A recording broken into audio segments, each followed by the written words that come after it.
Hello dear students, here Dilip Jadhav sir. Last time we have started this chapter heredity and variations, and we have seen the information about the chromosomes. Now we will see the types of chromosomes. Chromosomes म्हणजे गुणसूत्रांचे प्रकार. There are 4 types of chromosomes: metacentric,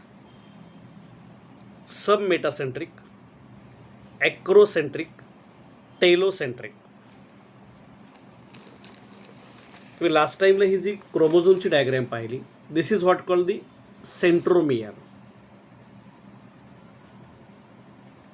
हा centromere जेव्हा आपली जागा बदलतो तेव्हा हा जो क्रोमोझोम्स तुम्हाला एक आकाराचा दिसतोय तेव्हा त्याचा आकार बदलतो आणि हा जो क्रोमोझोम आहे त्याचे आकार एकूण सर्वसामान्यपणे 4 पडतात.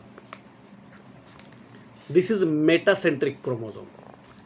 Centromere exactly at the midpoint, and this looks like V shape.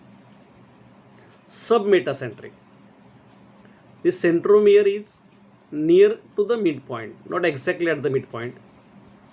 It is L shaped. Then acrocentric.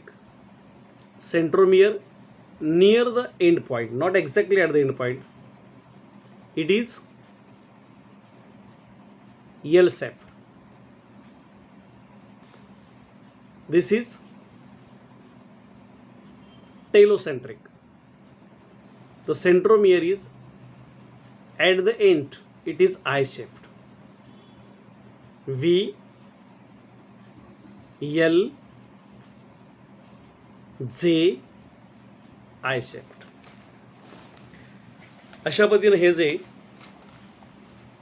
क्रोमोझोम्सचे 4 प्रकार आहेत.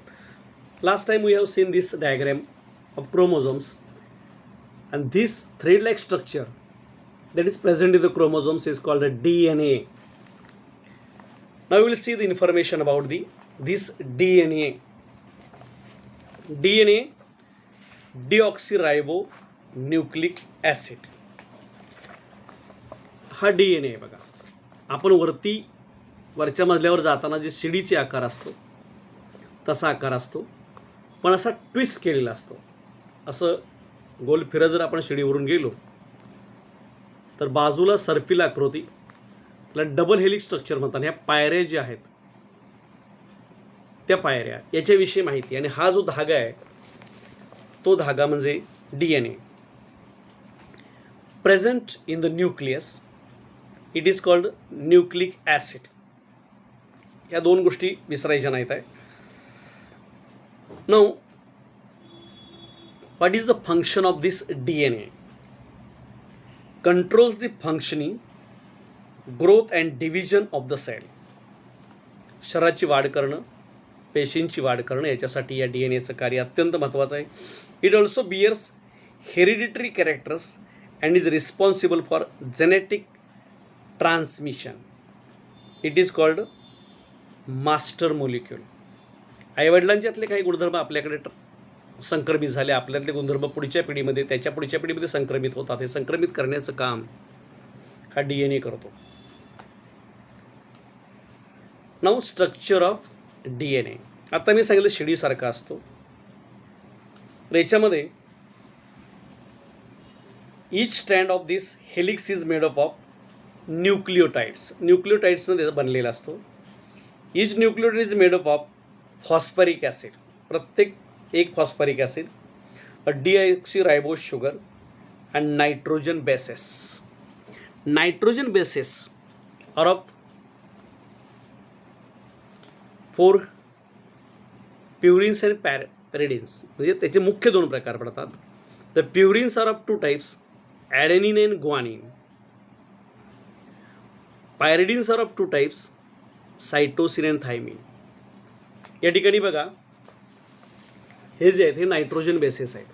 म्हणजे याच्या मधल्या ज्या पायऱ्या आहेत त्या तुम्हाला इथं वरती काय दिसतंय बघा, AT, ॲडेनिन अँड थायमिन. म्हणजे यातला अर्धा घटक थायमिन, अर्धा घटक ॲडेनिनचा दिसतोय आणि मध्ये जो दिसतोय तो हायड्रोजन बॉन्ड आहे. या दोघांचीच जोडी लागते. खाली दिसतोय ग्वानिन आणि सायटोसिन. हे जे नायट्रोजन बेस आहे यांचीच जोडी लागते आणि मध्ये हायड्रोजन बॉन्ड आहे. म्हणजे प्युरिन्स आणि पिरिमिडिन्समधलं एक प्युरिन एक पिरिमिडिन्स, दुसरा प्युरिन दुसरा पिरिमिडिन आणि त्यांच्या जोड्या फिक्स असतात. जोडी बदलली जात नाही. मीन्स ॲडेनिन विथ थायमिन, त्याला एटी थोडक्यात लक्षात ठेवायचं, एटी. आणि ग्वानिन विथ सायटोसिन म्हणजे जेसी. आपण ज्या वर शिडीवरती पायऱ्या असतात त्यातल्या ह्या 2 पायऱ्या, मग पुढच्या 2 पायऱ्या ह्या ज्या जोडलेल्या आहेत त्या DNA मध्ये असतात आणि मग तो DNA बनतो. त्यातल्या DNAच्या घटकामध्ये असा एखादा छोटासा खंड असतो की जो आपल्या शरीरामध्ये का भावी पिढीमध्ये काही गुणधर्म घेऊन संक्रमित करून जातो. आणि त्या छोट्याशा खंडाला जनुक असं मराठीमध्ये म्हणतात किंवा इंग्लिशमध्ये त्याला जीन्स असं म्हणतात. The genes in the form of nucleotide sequence are located on the DNA molecule which is transmitted through parental DNA to offspring. Offspring म्हणजे पुढचं अपत्य, आई वडिलांच्याकडून parents, from parents to offspring, पुढच्या अपत्यामध्ये संक्रमित होतं. तर मग तुम्हाला याच्या पुढची जी माहिती आहे ती माहिती परत पुढे पाठवली जाईल. तोपर्यंत हा व्हिडिओ व्यवस्थितपणे ऐकायचा आहे, पुन्हा पुन्हा पाहायचा आहे आणि पुस्तकातून समजावून घ्यायचं आहे. धन्यवाद.